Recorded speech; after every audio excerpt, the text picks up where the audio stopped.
So hello, once again mga brother and sister. It's Something Twice once again. So paano nga ba tayo kumukuha ng 2 million views?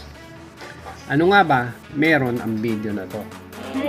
So papakita ko sa inyo kung paano makakakuha ng 2 million views gamit ang video nyo.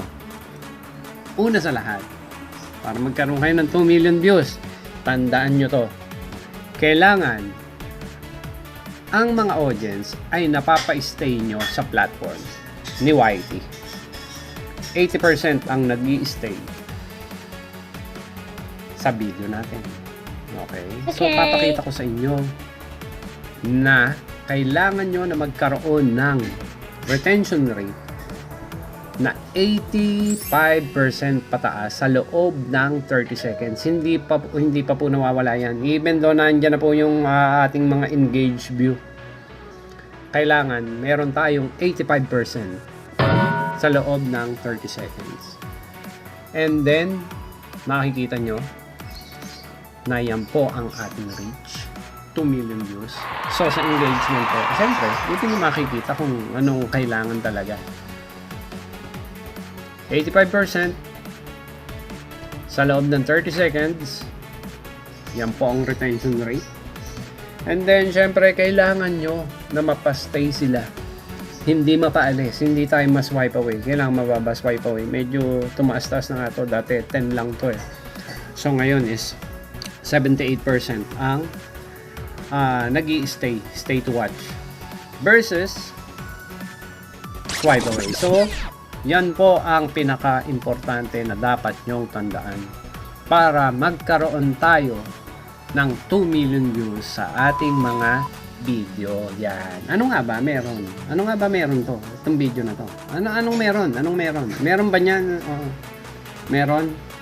Siguro nageget nyo yung ibig ko sabihin. Anong meron? Yun po ang tips of the day. So, biruin nyo. Biruin nyo. Itong video na to. Itong video na to. Umabot na siya ng 4 million views. Bakit nga ba siya umabot ng 4 million views? 4.1 na pala. 4.7 subscriber. Yan po nagbabari. Yan po natin tinitignan ang ating retention rate. Last time ito ay 89% ang kanyang retention rate.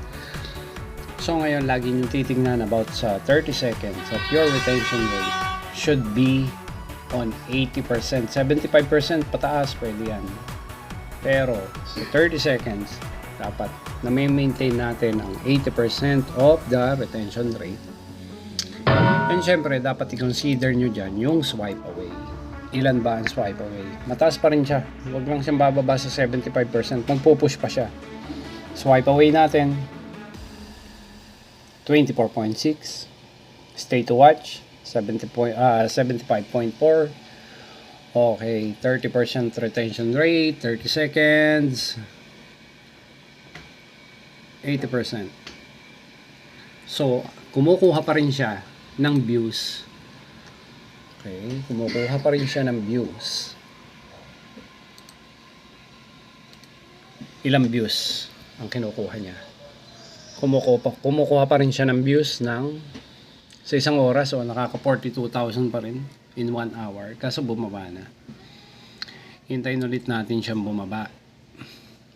In every minute meron kayong 177 views per minute. So ang ginawa ko dyan, pinasundan ko na siya ng isa. Kailangan may pansundot tayo. Ayan. It was a warm afternoon and the river was full of life. Families swimming. Sundot kapag may time.